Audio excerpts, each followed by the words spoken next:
Welcome to अड्डा 24/7। चलिए हम लोग डिस्कस करते हैं। हाल ही में पाकिस्तान के पूर्व प्रधानमंत्री नवाज शरीफ का एक बयान काफी वायरल हुआ है, जिसमें नवाज शरीफ कह रहे हैं कि हमसे गलती हुई है। कौन सी गलती हुई है? तो हमने क्या किया है, लाहौर एग्रीमेंट को वायलेट किया है। तो हम लोग थोड़ा आज के वीडियो में ये समझने का प्रयास करेंगे कि आखिर ये लाहौर एग्रीमेंट है क्या, जिस जो हुआ था किसके किसके बीच, अटल बिहारी वाजपेयी उस वक्त के तत्कालीन भारत के प्रधानमंत्री और पाकिस्तान के तत्कालीन प्रधानमंत्री नवाज शरीफ के बीच। तो थोड़ा सा बैकग्राउंड डिस्कस करते हैं। आप लोग को पता है कि 1998 में पाकिस्तान और भारत दोनों ने क्या किया था, एक साथ न्यूक्लियर टेस्ट किए थे। दोनों ने ही एक साथ न्यूक्लियर टेस्ट किए थे। अगर यदि मोर प्रिसाइजली जाए तो दोनों का जो टेस्ट था, न्यूक्लियर टेस्ट, सबसे पहले तो मई 1998 में किया था। एक ही मंथ में दोनों ने किया था। भारत ने 11 और 13 मई को किया था। 5 अंडरग्राउंड न्यूक्लियर टेस्ट किए थे। और ठीक उसी मंथ 30 मई को और 28 मई को पाकिस्तान ने भी 6 न्यूक्लियर टेस्ट किए थे। तो जब दोनों ही देशों ने 1998 मई 1998 में न्यूक्लियर टेस्ट किया, तो पूरे वर्ल्ड ने क्या किया। अब आप वैसे भी समझ सकते हैं कि कोई देश न्यूक्लियर टेस्ट करे तो फिर वर्ल्ड न्यूज तो ये बनेगा ही बनेगा। पूरी दुनिया ने क्या किया, भारत पर प्रतिबंध लगा दिया। भारत पर प्रतिबंध लगाया सबसे पहले तो, जिसमें से लीड कर रहा था यूएसए इस प्रतिबंध को। लेकिन जैसे ही उसी मंथ पाकिस्तान ने न्यूक्लियर टेस्ट किया, तो पाकिस्तान पर भी सेम तरह के प्रतिबंध शुरुआत में लगाने पड़े, क्योंकि भारत पर ऑलरेडी लगाया जा चुका था दुनिया के द्वारा। हालांकि उस वक्त पाकिस्तान को यूएस का समर्थन था, न्यूक्लियर टेस्ट के लिए यूएस का समर्थन नहीं था।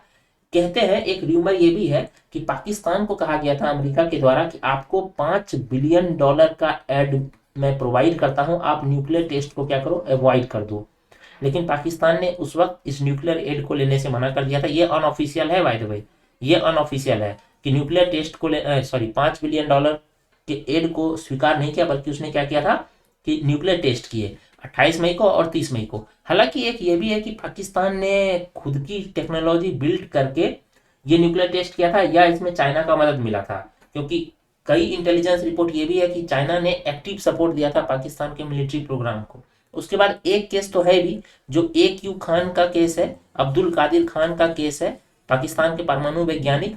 पाकिस्तान को हालांकि वहां बहुत सम्मान प्राप्त है AQ खान को, परंतु कई लोग मानते हैं कि दरअसल AQ खान लादेन से भी ज्यादा खतरनाक थे। पहले AQ खान यूरोप में न्यूक्लियर फैसिलिटी में काम करता था, और बाद में अचानक से एक दिन वहां से गायब हो गया और पाकिस्तान पहुंच गया पूरी फैमिली के साथ। और काफी सालों बाद पता चला कि AQ खान ने क्या वहां से लेके आया, पूरा का पूरा न्यूक्लियर फैसिलिटी का ब्लूप्रिंट, कैसे न्यूक्लियर डेटोनेटर वगैरह तैयार करते हैं, वो सब उसने ब्लूप्रिंट वहां से वो लेकर के आए थे। चलिए खैर जो भी है, तो हुआ ये कि जब मई 1998 में दोनों ही देशों ने परमाणु परीक्षण किया, न्यूक्लियर टेस्ट किया, तो पूरी दुनिया को एक युद्ध का भी डर सताने लगा, न्यूक्लियर वॉर का डर सताने लगा कि अब जल्दी ही भारत और पाकिस्तान के बीच क्या होने वाला है, न्यूक्लियर वॉर होने वाला है। इस पूरी दुनिया के इस डर को खत्म करने के लिए भारत के प्रधानमंत्री, उस वक्त के भारत के प्रधानमंत्री अटल बिहारी वाजपेयी कहाँ गए, लाहौर बस यात्रा पर गए। बस से लाहौर गए। ये देखिए उस समय का आइकॉनिक फोटो, ये बहुत वायरल हुआ था ये तस्वीर। और ये उस वक्त के बीजेपी सांसद शत्रुघ्न सिन्हा जी हैं, हालांकि अब बीजेपी में नहीं है। तो लाहौर बस यात्रा पर गए और दोनों ही देशों के बीच लाहौर एग्रीमेंट साइन हुआ। और लाहौर एग्रीमेंट की कॉपी आप लोग को यूएन की वेबसाइट पे भी मिल जाएगा। हालांकि ये ओरिजिनल कॉपी है लाहौर डिक्लेरेशन का। देखते हैं इसमें क्या है। तो सबसे पहले तो ये जो साइन हुआ था, ये भारत के प्रधानमंत्री अटल बिहारी वाजपेयी और पाकिस्तानी प्रधानमंत्री उस वक्त के नवाज शरीफ, इन दोनों के बीच लाहौर में हुआ था साइन। इसी वजह से ये लाहौर डिक्लेरेशन कहलाता है। सबसे पहले तो इसमें था कि हम लोग पीस और स्टेबिलिटी के लिए काम करेंगे। उसके बाद बेटर फ्यूचर के लिए काम करेंगे। दूसरा, यूनाइटेड नेशन के चार्टर के अकॉर्डिंग हमारा एक्ट होगा इन्होंने। उसके बाद फिर क्या था कि शिमला एग्रीमेंट को लेटर और स्पिरिट में हम लोग लागू करने का प्रयास करेंगे। लेटर और स्पिरिट में शिमला एग्रीमेंट, जो किसके किसके बीच हुआ था, भारत में इंदिरा गांधी और भुट्टो के बीच हुआ था। उसके बाद इस एग्रीमेंट में और क्या क्या था, तो इस एग्रीमेंट में और था कि हम लोग सार्क के गोल को अचीव करने का प्रयास करेंगे। इस लाहौर डिक्लेरेशन में क्या था कि सार्क के गोल को अचीव करने का प्रयास करेंगे, जिससे क्या हो सके कि साउथ एशिया के लोगों का क्वालिटी ऑफ लाइफ इंप्रूव हो सके। ठीक है। फिर अगला था कि टेररिज्म के ऑल फॉर्म को की जो है निंदा की गई थी, condemnation of terrorism in all forms. हालांकि आप लोग को पता है कि बाद में 9/11 हो गया, और 9/11 होने के बाद क्या हुआ, धीरे धीरे अफगानिस्तान में US army, NATO army, basically US के नेतृत्व में नाटो आर्मी ने क्या किया, अफगानिस्तान में इन्वेजन किया और उसके बाद उस वक्त की तालिबानी सरकार को क्या किया, उखाड़ फेंका और वहां पे लगभग 20 सालों के लिए डेमोक्रेसी को स्टेब्लिश किया। बाद में पाकिस्तानी आर्मी के जाने के साथ ही क्या हुआ, तालिबान वापस से सत्ता में आ गया। तो कहने का मतलब ये है कि शुरुआत के अगले 10 से 12 सालों तक तो ऐसा लगता रहा कि तालिबान को पूरी तरह से जड़ से समाप्त कर दिया जाएगा अमेरिका के द्वारा और उसके सहयोगी देशों के द्वारा। लेकिन धीरे धीरे जब ऐसा महसूस हो गया कि तालिबान को पूरी तरह से सत्ता से बेदखल नहीं किया जा सकता है, तो इसी तालिबान से यूएस ने बात करना शुरू किया। किसके सहायता से, तो पाकिस्तान की सहायता से।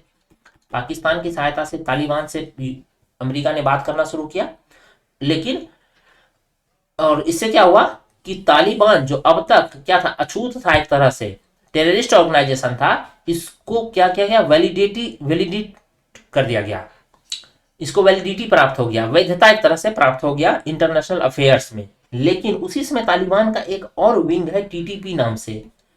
एग्जैक्ट तालिबान का विंग है या नहीं है बिल्कुल ये नहीं कहा जा सकता है, लेकिन हाँ तालिबान के ही, अफगान तालिबान के ही बिल्कुल फिलॉसफी को ये फॉलो करता है। बस जो चीज अफगान तालिबान ने अफगानिस्तान ने किया वही टीटीपी ने तहरीके तालिबान पाकिस्तान, ये वही चीज को रेप्लिकेट करना चाहता है, दोहराना चाहता है पाकिस्तान में। तो ऑब्वियसली पाकिस्तान तो ऐसा नहीं चाहेगा, तो पाकिस्तान इस टीटीपी को क्या करता है, मानता है कि ये बैड तालिबान है, ये बैड तालिबान है और जो अफगान तालिबान है वो गुड तालिबान है। तो ये गुड तालिबान, बैड तालिबान, अच्छा आतंकवाद, बुरा आतंकवाद का अवधारणा आ गया बाद में उसके बाद।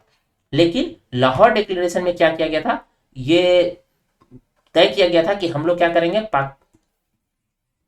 आतंकवाद के सभी फॉर्म की निंदा करेंगे। किसी भी तरह का आतंकवाद क्या होगा कि वो बर्दाश्त नहीं होगा, नाकाबिले बर्दाश्त होगा। चलिए, और इसको प्रोटेक्ट करेंगे ऑल ह्यूमन राइट्स को। और ये साइन कब हुआ था, 21 फरवरी 1999 को। देखिए नवाज शरीफ के भाषण के बाद जो उन्होंने पाकिस्तान में दिया है, पाकिस्तानी आवाम को संबोधित करते हुए कि हमसे गलती हुई है, हमने क्या क्या वायलेट किया, बहुत न्यूज में आ गया। तो मे भी पूछा जा सकता है, ईयर पूछा जा सकता है लाहौर डिक्लेरेशन, या मंथ पूछा जा सकता है कि किस मंथ में हुआ था, या फरवरी 1999, फरवरी 2000, मार्च 1999, इस तरह का। तो आप लोग अब कम से कम ये करंट अफेयर्स का न्यूज बन जाता है, याद रखेंगे।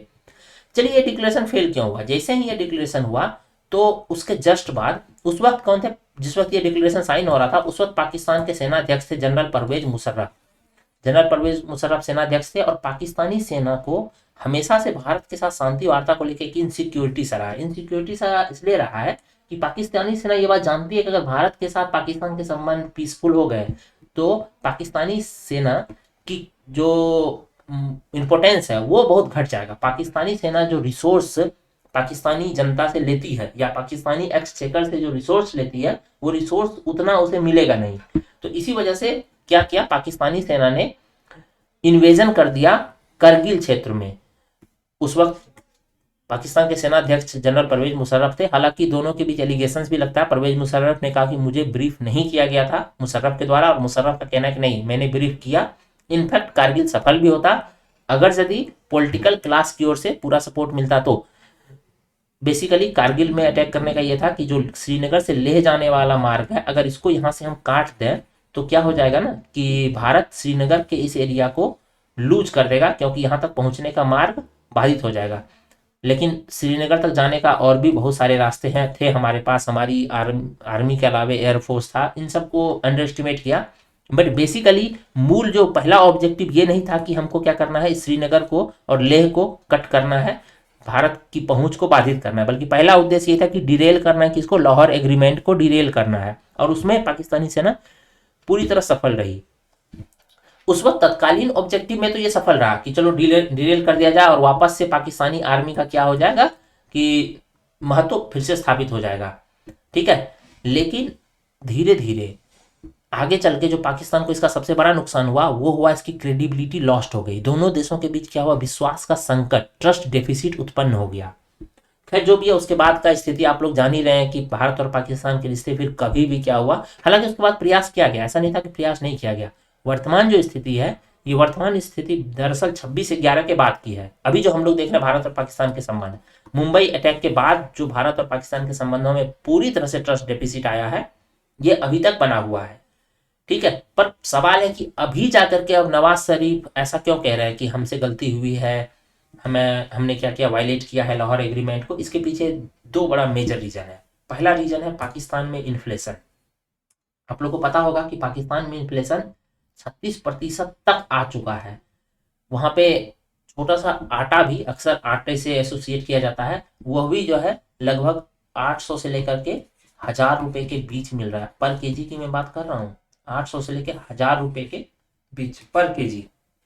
तो जो इन्फ्लेशन का बॉम्ब है, ये बहुत बुरी तरह से हिट किया है पाकिस्तान को। तो अगर भारत के साथ ट्रेड जो है शुरू होता है, तो पाकिस्तान में इन्फ्लेशन कंट्रोल में आएगा, क्योंकि पाकिस्तान जिन चीज़ों को दूसरी देशों से आयात करता है, वही चीज़ अगर वो भारत से इंपोर्ट करे, आयात करे, तो उसको काफ़ी सस्ता पड़ेगा। ऑब्वियसली आप समझ सकते हैं, बॉर्डर लगता है, ट्रक यहाँ से सीधे जो है पाकिस्तान पहुंच जाएगा डायरेक्ट। एक तो ये रीज़न है कि पाकिस्तानी जनता त्रस्त है महंगाई से। दूसरा एक चीज देखने को मिल रहा है कि पिछले कुछ समय से ना पाकिस्तान के पॉलिटिकल क्लास के द्वारा एक असर्टनेस जो है दिखाया जा रहा है उसकी मिलिट्री लीडरशिप के विरुद्ध। आप लोगों को पता है कि कभी भी क्रेडिबल रहने नहीं दिया वहां की मिलिट्री लीडरशिप ने पाकिस्तान के पॉलिटिकल क्लास को।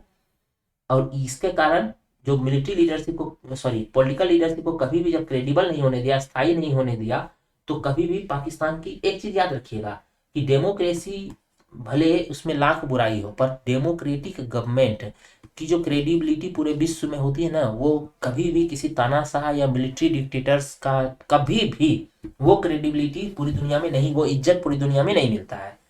तो इसी वजह से पाकिस्तान की क्रेडिबिलिटी, आप लोग इधर कुछ दिन पहले आप बहुत फेमस लाइन सुने होंगे एस जयशंकर साहब का, जिसमें उन्होंने कहा था कि Pakistani credibility is depleting faster than it's forex reserve.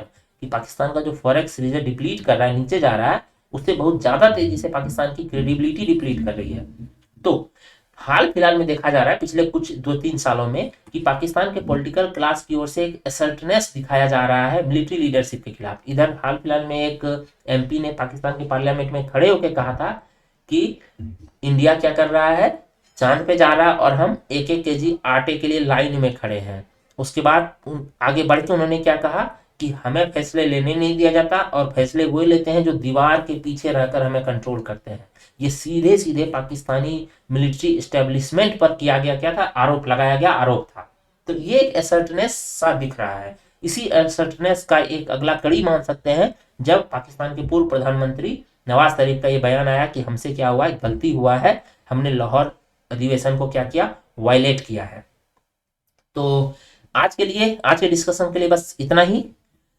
आप लोग अड्डा 24/7 का ऐप जरूर डाउनलोड कीजिए। आपको इसी वीडियो के डिस्क्रिप्शन में मिल जाएगा अड्डा 24/7 का ऐप, जिसमें आपको करंट अफेयर्स के नोट्स पर डे प्रोवाइड किए जाते हैं। फ्री में जॉब अलर्ट मिलता है, डेली क्विज होता है, जिससे क्या होगा कि आप एमसीक्यू प्रैक्टिस आपका बना रहेगा। मैगजीन्स के कुछ जो महत्वपूर्ण आर्टिकल्स हैं वो दिए जाते हैं क्यूरेटेड मैनर में। कुछ पावर कैप्सूल्स होता है, कुछ वीडियोस भी आप लोग को प्रोवाइड किया जाता है। तो आप लोग अड्डा 24/7 का ऐप जरूर डाउनलोड कीजिए, जो आपको इसी वीडियो के डिस्क्रिप्शन में मिल जाएगा।